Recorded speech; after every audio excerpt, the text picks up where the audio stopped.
Hello and welcome to the Darlo Till I Die podcast. My name's Adam Cattell. Being a Darlo fan has never really been an easy option, and the past few months have certainly tested all of us. But at long last, there is a little bit of something to smile about. Darlington finally recorded their first home league win of the season, a much-needed 2-0 victory against Southport. Plenty for our panel to unpack, and both our panellists are making their first appearance on the podcast today. First up, he's not only celebrating the Darlo result, but he's also had a huge milestone of his own, having recently become a father for the very first time. So it's congratulations and a big welcome to Daniel Trenholm. Daniel, how are you? I'm good, thank you, Adam. Yeah, like you said, I just had a little one, so I'm not entirely sure which way's up. Is it Sunday? Did we win? I can't remember. I think it's a yes to both of those things. I'm sure you'll be fine, Daniel. And joining Daniel, bringing some much-needed youthful exuberance to this podcast, delighted to welcome Luke Llewellyn. Luke, great to finally get you on. How are things? Things are great. Thanks for having me on. Been really looking forward to it. Fantastic. All right, chaps. So before we talk about yesterday's game, it is customary for anyone making their first appearance on the podcast. I'd like to learn a little bit about your journey supporting Darlington. So Daniel, maybe we'll start with you. Tell us, with Darlington, how did it all begin for you? It all began the 99-2000 playoff season. I was 13, 14 at the time, and obviously we were doing quite well. I didn't get to games. I lived in Northallerton, and my family had zero interest in football, so I had to follow it via the news on a Monday evening. I had to get the goals that way, and didn't make it to Wembley. I had the conversation with my parents, and my mum said something along the lines of, "It's a Friday night. You're supposed to be at school. You are not going." So I didn't actually make it. My first ever game was in the season afterwards. So after we'd lost the playoff final, after we'd lost half the team, it was Darlington 1, Barnet 0 in September of 2000. And, right. And I believe Paul Campbell got the winner. I was just going to say, was it Paul Campbell? I think I was at that game, and my weird mind has just managed to pluck out that game. Yeah, Paul Campbell. I remember it as a mazy little run, but I can't remember. I don't think I've ever seen the goal back, so I'm not entirely sure if it was. Well, fantastic. Well, for Luke, I'm guessing your journey probably started a little bit later than Daniel's. Give us the story, Luke. Well, it was after we actually restarted, like the club reformed. The first game was Shildon. I was Shildon away. My granddad sponsored the game, and that was it. And then I've just been hooked ever since. Yeah, watched the football. Was a bit young at the time, so I wasn't really really into it. But then I've always followed Darlo, getting the results and stuff like that. And yeah, I started really going back after COVID. That's when I first got my season ticket. You're hooked now. That's it for life. You're locked in. So home and away. Yeah.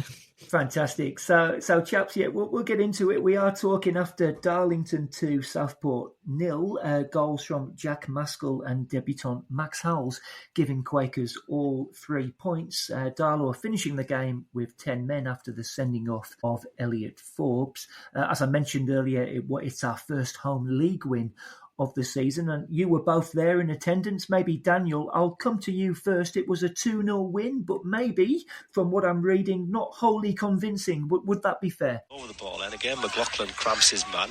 Balls with Forbes. Nice little 1-2 with Cedric Main. Forbes is going to stick one on the back. Maskell takes it on his chest as the shot. What a lovely finish and goal that is by Jack Maskell. Darlington have started this game well, and they've got their noses in front. That is a wonderful move, finished off brilliantly by Jack Maskell.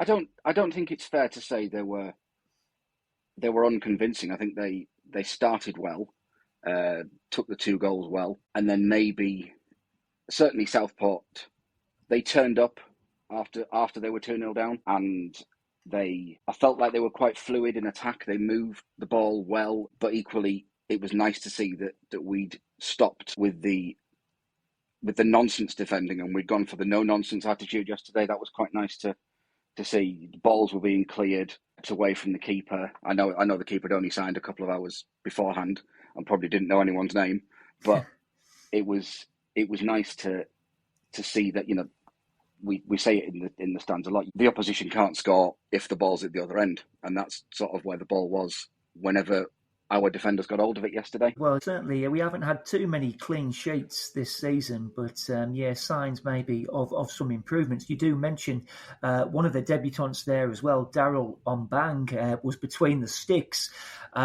Luke, there was also Max Howells and Paddy McLaughlin making their debuts as well. How did you think the three of them got on? Honestly, they were all superb. Let me just start with the goalkeeper. He was absolutely unbelievable. Some of the saves he made was, I wouldn't see any other goalkeeper doing them in this league. I was just like, wow, he kept us in that game yesterday. Howells, I think he was the winger. He did a great job. Obviously, got the goal. He just always wanted to beat his man. Always positive football. And yeah, in the midfield again, we were just superb. And the addition of names, I'm gone, but with the addition of, he was just a leader in the midfield. Obviously, Paddy McLaughlin signing from York City. I don't think he's had a lot of football in the last season or two, but did he last the 90 minutes, Luke? I'm not too sure, but yeah, he did. I was listening to the interview after the game with Stevie, and he said he wanted to take him off, but he couldn't because of the red card from Forbes. Yeah, he was just great, good leadership.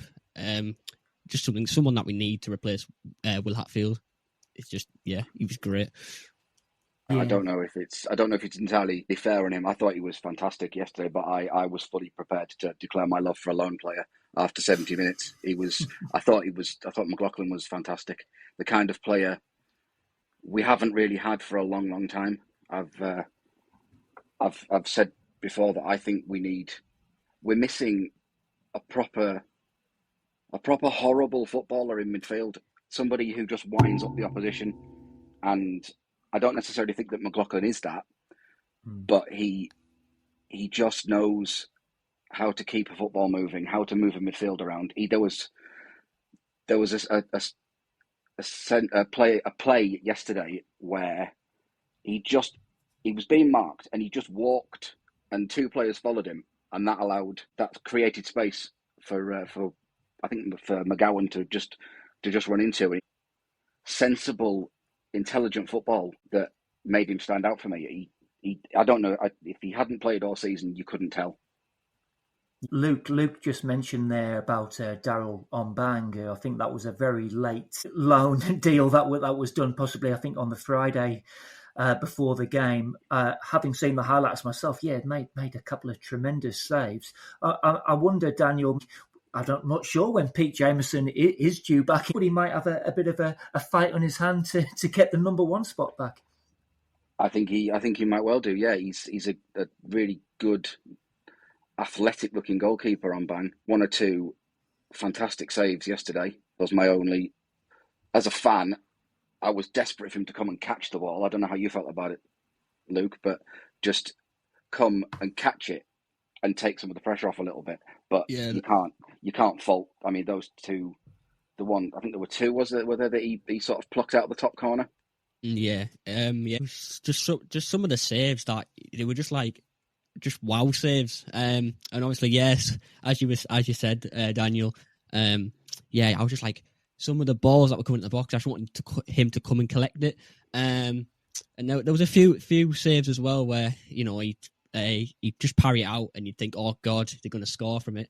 But luckily, I'm glad I'm saying this. The back four did well. Just a word, Luke, on Jack Maskell, who got the opening goal. I think that might be his 6th league goal of the season. Might need to check that one.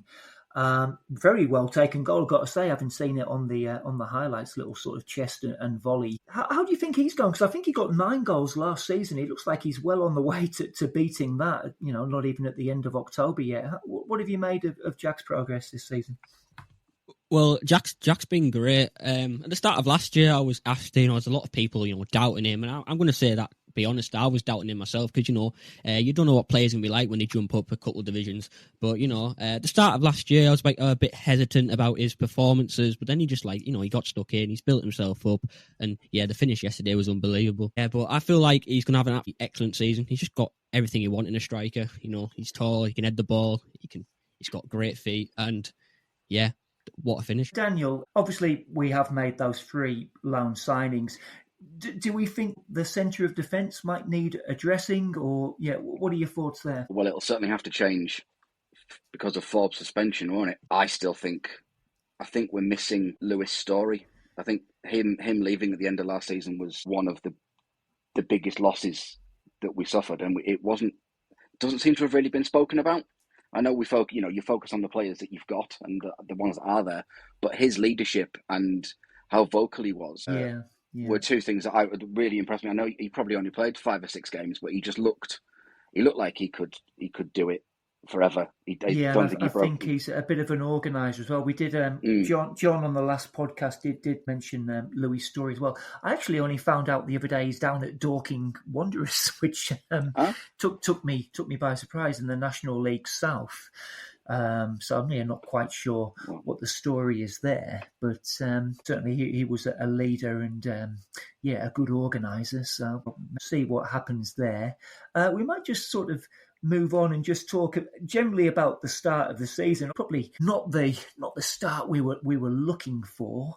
I think if you'd have said that we wouldn't have even reached the end of October, and there'd already be a bit of debate around Stephen Terry's future, I think most people wouldn't have believed that. But there's no getting away from it. It hasn't really been the start we wanted. So naturally, there's been some question marks over the management team. Now, after the Ratcliffe Borough defeat, I did run a poll on Instagram, some people might have seen it, asking fans whether they still had faith in Stephen Terry, and 61% of respondents said that they did. Obviously, that leaves 39% who didn't. Now, Luke, I'm going to come to you here because you were one of the ones in the 39%. So, has yesterday's win changed anything for you, or are your concerns still the same? Well, I was more concerned after that Radcliffe game, and then yesterday's game was maybe just boosted it a bit more. I feel that. Maybe I can trust him a bit more. The only thing that really got me going was, just playing players in positions that they're not natural in. And that's one of the main reasons why I think that we've been losing games, because I feel like, some of the formations, some of the tactics, they're just a bit something that I just wasn't expecting this year. I thought it'd be, a quick flow in, good at the backside. As obviously Daniel said, losing Story was obviously a big loss. He was a leader. But that win against Southport's given me a bit more hope. But I've had discussions with other people, and some people are saying that they don't think you'll last till December. Some people saying November. But as it stands, if we keep playing how we did yesterday, I don't have an issue with Steve and Terry staying. Yeah, I mean, when Steve and Terry first come in and they pull off that great escape last season, look, I would personally say it was a fairly solid one. What we came 11th, had a bit of a flirtation with the playoffs at times. So with that in mind, Luke, do you think, maybe they've earned a bit of credit in the bank to try and turn around what has been, let's say, an indifferent start to the season? Well, I feel like we still owe them a lot for that survival season. The form we were in after they came in was excellent. I thought we were relegated by Christmas. I was looking at the league table and I was thinking, what away days am I going to go to next year? I was like, FC Manchester United away, that'll be a good one. But we owe them a lot. They basically saved us. I feel like if we went down, I think that'd have been it. But they still have a lot of respect in my eyes because of that year. What about you then, Daniel?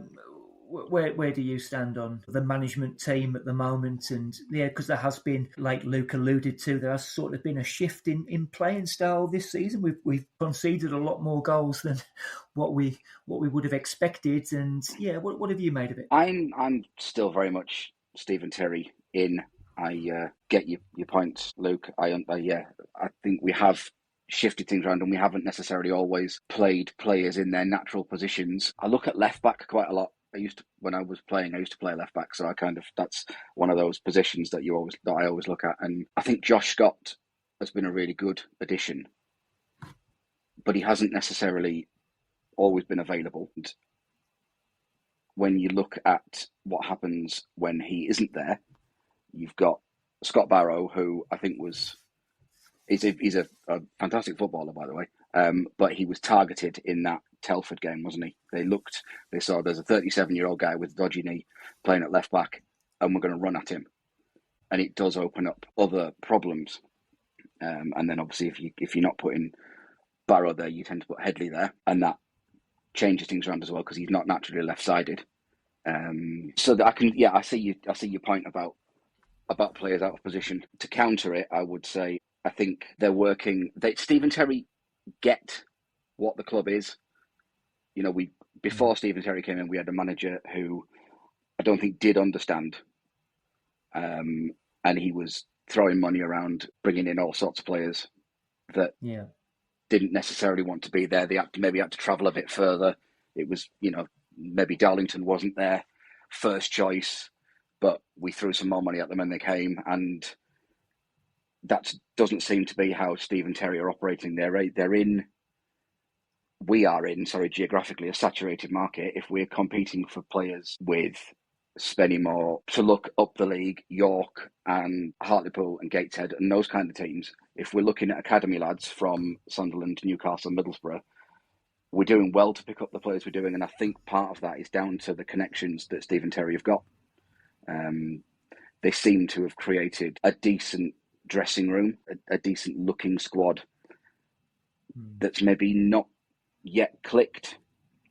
And hopefully when we do click, we'll put in 2 or 3 full game performances, and I think that will hopefully change a lot of minds. If we can get, yesterday wasn't a full game performance. Yesterday was a 20-minute performance of attacking football, followed by Southport getting on top a little bit, and we all want it as fans, don't we? If you go 2-0 up inside 15 minutes, you want that game to finish 5-0. And I think that's where we're at the minute, but I wouldn't be looking to change unless something went drastically wrong. And by drastically wrong, I'm meaning, 5-10 games without picking anything up. And then you've got to look at something. But right now, I think, I'm not saying that they need to be safe and they don't have to worry, but I wouldn't be looking to change it. Yeah, look, I would have to agree. I think Steve and Terry have sort of steadied the ship, if you like, and I think, as you say, Daniel, that they feel like they're a good fit for where we're at. You mentioned the Telford game there, Daniel. I think most people listening to this podcast probably know that I'm living in Australia, though I was back in the UK. Last month, managed to get to a couple of games. I went to the 2-2 draw with Fyle. I've got to say, I thought we were worthy of a draw that day. Sadly, I didn't get to the home replay, which I think is widely considered to be our best performance of the season. And sadly, I was at that Telford game, which is obviously where we were in hospitality together, Daniel, weren't we? I know we'd kind of vowed we'd never mention it again, but yeah, I think we probably got to address the elephant in the room. I was banking on. Yeah, Luke, I take it you would have been at that game as well. Yeah, I don't know. Stood behind where the do you shed start? the entire game. Where to start with that? I guess what you can say is, look, 3 games since that game, 2 wins from 3 is a pretty good response. But yeah, it was a real dark day for the club, wasn't it? Yeah, it was a very dark day for the club. It's actually the worst performance I've seen whilst my time being a Darlington fan. But yeah, it was just like, it was more of a shock than anything else. I went into the game thinking, you know what, these guys are below us in the league. We outplayed them at home prior in the season. They should have never got a point out of that game. And I was like, okay, this should be not enough of an easy fixture, but more of a fixture where you look at it in like, I think we're the favourites. And when you go 4-0 down within 20 minutes, it's like what's happening, and the amount of stuff that was being stated in the tin shed and points of different fans, it was just I've never heard that much disrespect towards a group of players. Yeah. Definitely after the game, it was they came to clap the fans, and the fans were just having none of it. No. And yeah, I've just never seen a performance like that in my life. Yeah, look, it was, I think, I've supported the club for, God, getting on 35 years. And yeah, I'm hard pressed to think of a game like that one. It was, I mean, there was a slight bit of humour when I was on the balcony. I think it was 3 or 4-0.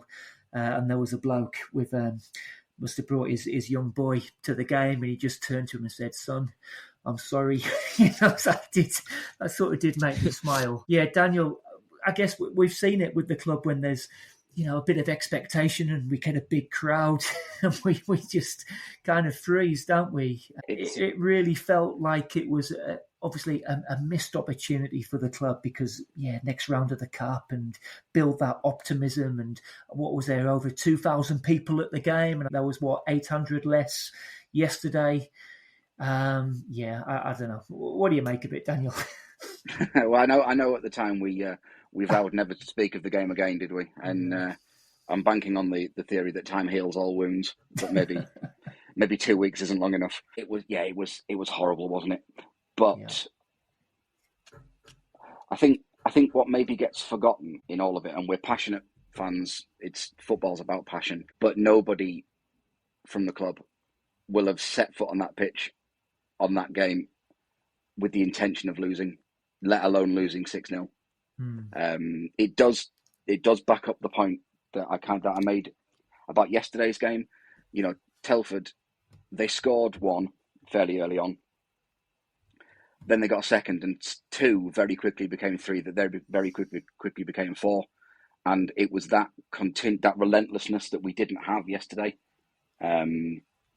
They, like I said, they went 3. They saw 3, and they very quickly went, right, we'll have 4, then we'll have 5, and there are always 2 teams on a football pitch trying to do something, or they're trying to do the same thing, aren't they? They're trying to win it, but you have to be better than your opponent, and that they were. And it's very easy to get demoralised when you 4-0 at half time. Anybody that's played at any kind of level and has been 4-0 down at half time, it's got to be difficult to sit there and even be motivated to go out for the second half, let alone, they did create some chances in the second half, didn't they, Darlington? They did, and probably should have finished a bit better. I know there were 2 or 3 sort of scuffed shots that almost turned into back passes, but they didn't. I didn't feel like, in a way that they might have done, that other teams might have done, there was still that bit of fight, and to spend as long as they did disseminating the game afterwards. We're told that they were in the dressing room until, what was it, 5:30? Yeah, I think they were in there for a good hour or so. Sorry, Luke, did you just want to jump in there with a comment? Just regarding the players' mentality. I feel like just on that day they just didn't show up. I feel like just the entire team just didn't show up for that day. And obviously you can argue, semi-professional, train twice a week, etc. But at the end of the day, Telford, they're in the exact same position as us, and they that day they were just up for it and we weren't. But as you say, Darlo never performed well in front of a big crowd, and that day proved its point. Yeah, I'll just add that I was up in hospitality for that game. I did stick around a bit at the end. I think, Daniel, you'd left by the time that Scott Barrow came up with Scully. I did write this on social media. It was obvious that Scott was incredibly hurt by the result, by the performance. He apologised to those of us who were left in the room. So look, maybe sometimes fans might just think, oh, the players don't care. I mean, if anyone had been in that room and had seen Scott, they would be under no doubt that he was really hurting.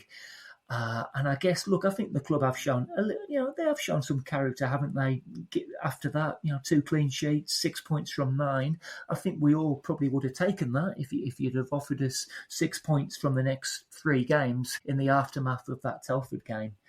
I think we would have snapped your hand off. But Daniel, sort of reading stuff online, I've talked in previous episodes about there's a bit of a malaise around the club at the moment. I think I read a comment online recently where someone described the club as being on a knife edge, and I don't think I could have put it any better myself. Where do you stand on things and on the overall direction of the club at the moment? It does feel a little bit like it might have gone a bit stagnant, and I think a lot of it comes down to the issue with the ground. And I know you've spoken to people who are far more knowledgeable on the subject than I am of the new ground, but it seems to be dominating most things pre and post match, whether we've won or whether we've lost or drawn. People are more interested in the ground, and feel like you almost, unless you were winning every week, you're never going to get away from the ground issue until it's solved. And I trust that there's work going on behind the scenes, but it has become, I think it's become the elephant in the room, hasn't it? Yeah, it certainly has. I mean, anyone who listened to the last pod with John and David, we did discuss the ground at length, and like you say, Daniel, there is a lot of hard work going on behind the scenes, and obviously the club had a bit of a setback, I think, a few months ago with a potential move. Luke, I'll come to you. We're fans owned, obviously, and maybe the consensus seems to be that we've hit a ceiling now in terms of fans ownership, and it's something we've touched on in previous episodes. How do you see it then? Are we moving forward? Are we standing still, or are we slowly drowning? Definitely from my point of view, and I think from many people who I speak to, it does, as Daniel said, it does feel a bit stale. And obviously, win, loss, lose. It's all about ground. And you look at it. It's more last season at the end of the year. I went on the pitch because obviously when the players stood on the balcony, etc. Yeah. And that football pitch has to be the worst football pitch I have seen at the end of last year. It was dry. You could when the players were running on it, the dust was coming up, and I'm like, I don't understand how anyone could play football on that pitch. And I feel like at the end of the day, if we do get a ground sorted in some way, it's like it's more of we can invest more in ourselves because we're making profit on, I don't know, food, pies, drinks, stuff like that, which is we're not currently getting anything from that at the current rugby club, which I think whoever signed that contract to get us back into Darton. I mean, it's great that we're playing back in Darton. Don't get me wrong, but to make no profit to a rugby club that Darton brings everything to I think it's just a bit of it's more like a thing in the face. Yeah, it's the whole ground issue. Yeah, it's definitely a cloud that's hanging over the club at the moment.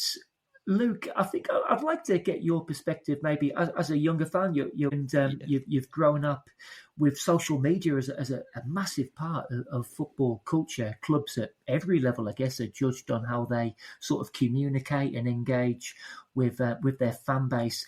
What do you make of the club's sort of current social media output? Is there room for improvement there, or if so, what would you like to see done differently? I mean, the club in general, the way they pronounce itself to the fans, it could be better. You look at your likes, definitely on social media posts and stuff like that. Sometimes you look at the football page and they post like multiple of the same stuff, like twice. I don't know if it's accidental or whatever. Yeah. They'll just like make 2 posts and stuff. But then you look at local clubs, you look like your South Shields, your Scarborough, your York, and I feel like they're a lot more professional about things, and I say to my dad, because my dad comes to the footballs. I say I sometimes wish that like the admin of Darton Football Club just would pronounce or do this stuff better online, because that's how most fans see stuff. And I feel like it could be way better, if in all honesty. That's just coming from my point of view. I don't know about anyone else's point of view. Yeah, I mean, there's Daniel. I don't know if you've got any sort of strong opinions on that yourself. Anything you'd like to add? I think there's always room for improvement, isn't there? I don't necessarily have a problem with the ins and outs and the everyday tweets and posts. I think we're getting the majority of the information out. I know that the volunteers run the social media pages, so you often have to deal with their availability as well. But equally, I don't feel like I need to know the furthest end of every story. I don't need a tweet telling me that someone's got some new boots. I don't need a new tweet that's sort of telling me, we'll be wearing white shorts tomorrow, not black ones, that kind of thing. I'm not unhappy, but equally, I'm not delighted with everything that comes out. It's one of those sort of, we're on social media and we're using it to the best of our ability.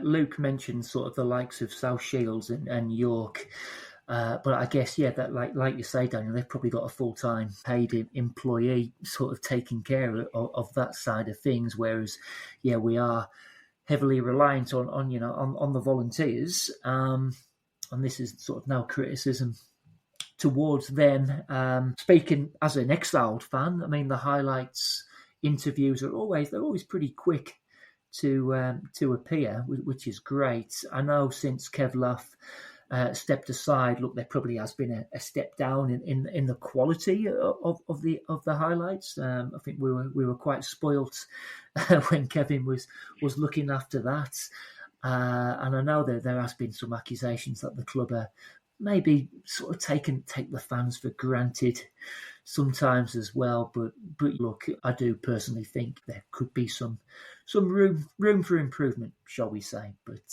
just thought I'd get your opinion on that one, fellas. Guys, we are going to have a quiz, which is customary at the end of every podcast. For the quiz today, what I've done is I've got the names of two former Darlo players and one current player, I should say there. And I've got a list of the clubs that they've represented in their senior career. So I'm not including sort of youth teams in this. Your job is to try and name as many of those clubs as you can. So, Luke, I might come to you first. You can go first on this one. So, the first player I've got here is Big Dan Burn. Now, I can tell you Dan Burn has had 7 senior clubs during his career so far. So, Luke, I'm going to ask you, how many of those 7 do you think you can name? I think I could name 5. All right, just off the top of my head. Yeah. All right. So I should state as well that loan spells as well are included. Yeah. So any clubs they've played for on loan will count. So feel free to play along at home. So Daniel, I think Luke's gone 5. What do you reckon? Do you think you can top that, or are you going to say, go on then, Luke, try and name them? Is that 5 of 7? Yeah, so Luke's saying he can name 5, so you could go 6. You could even go 7. I'm sitting here thinking I can do 3. Right. And that includes Darlington. And that includes Darlo. Yes, of course, they will be one of them, won't they? All right. So, it looks like you go looks for like it, Daniel's passing it over to you then, Luke. So can you name 5 of Dan Burns' former clubs? Okay, so I'm gonna start. Obviously, he played for Blythe. He played for Darlington. Yes, Darlington, yep. He played for Fulham. Correct. Obviously played for Newcastle. Yep, that's right. And he played for, I want to say Brighton. He was at Brighton. Now, Luke, I'm going to have to be a little bit strict here because Blythe are not counted as one of Dan's senior clubs. I think that was when he was still a youth player. So I'm going to have to push you for one more club. So can you name that one more? I don't think I can. I think that was smart. I think I can only go 4 then. Because I can do one that he hasn't got then. Go on then, Daniel, for the steal. I know that he went to Yeovil. He did, yes. Had a loan spell with Yeovil Town. So I've forgotten he went to Brighton, but he did go to Yeovil. He was at Brighton a couple of years, wasn't he? So his full list of clubs are Darlington, Fulham, Yeovil on loan, had a loan spell at Birmingham City, Wigan Athletic, Brighton, and of course Newcastle, where he's currently at. Sorry, Luke. There, I'm going to be strict here, Mary. No worries. Them's the rules, mate. So Daniel, you took the lead here. So Daniel, I'm going to come to you now on our second player, and it's Stephen Thompson, Tomo. So Tomo has had 8 clubs during his senior career. How many of those 8 do you think you can name? 5. Okay, so Daniel is saying 5 of Stephen Thompson's clubs. What do you reckon, Luke? Do you think you can have a go at topping that? Nah, I'm just going to say, Daniel, go for it. Okay, Daniel, off you go. 5 of Stephen Thompson's clubs. Okay, so Port Vale. Correct. Middlesbrough. Middlesbrough is counted as a youth. Yeah, I don't think he signed a pro contract there. So yeah, you've just got the one. Okay, so Darlington. Yes. I think we got him from Durham. We did indeed. Yeah, that's 3. Shildon. No. No. Okay. No. He's at Stockton now, isn't he? He is at Stockton now. Yeah. So I need one more from you. Oh, you see, because I was banking on Shildon there. Whitby.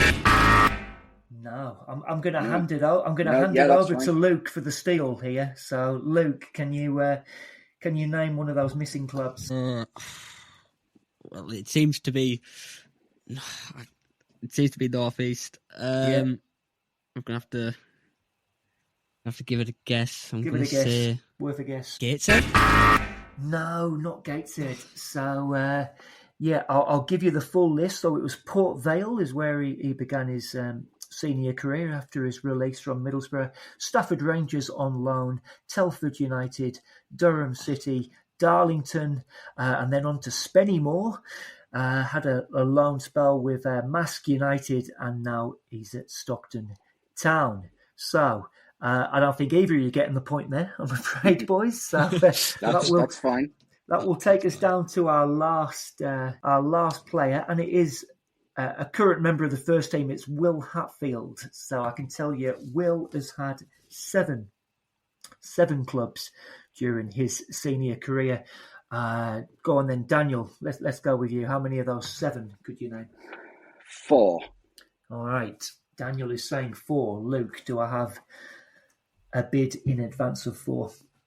I'm going to say 5. He's going 5. Right, Daniel, what do you think? 6, or are you handing that over? No, go for it.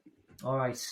So, sorry, Luke, you're saying 5 of Will Hatfield's clubs. All right, off you go. So, I'm going to say, obviously, Darlington. Yep. York.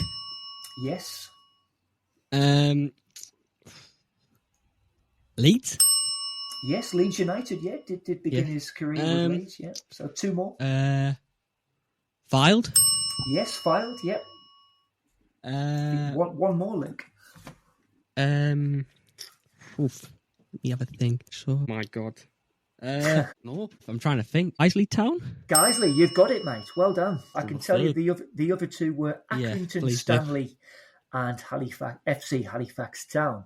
So I think we'll call that honours even, chaps. I think yes, a respectable draw. So well done with that. Well done if you're playing along at home and got any of those. I guess that's about it now, guys. So we obviously Darlo move on. I think it's a trip to Wales next weekend. Well, look, the old adage is don't look at a league table until Christmas. So I think we're currently 13th as it stands. Look, when we do reach that sort of Christmas time and we've had nearly half of the season, what would you say would be a respectable place for the Quakers at the moment? What would you be happy with? Well, look, from the start of the season, I was adamant on, right, let's get playoffs. Let's just have a go there.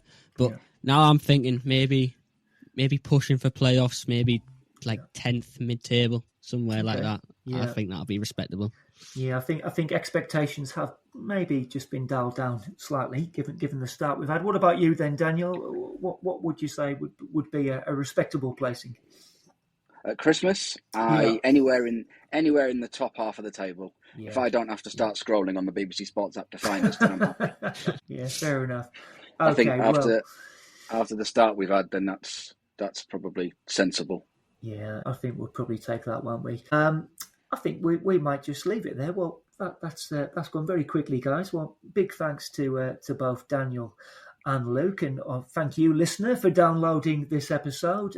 You can find the pod on all the regular socials: Instagram, X, Facebook, and if you're on Apple or Spotify, do feel free to give us a rating. That would be great. Hopefully, we'll be back maybe later next month. And a big thanks. So thank you, Daniel. Thank you. And thanks to you, Luke. Been a pleasure. Okay, and it's goodbye from me.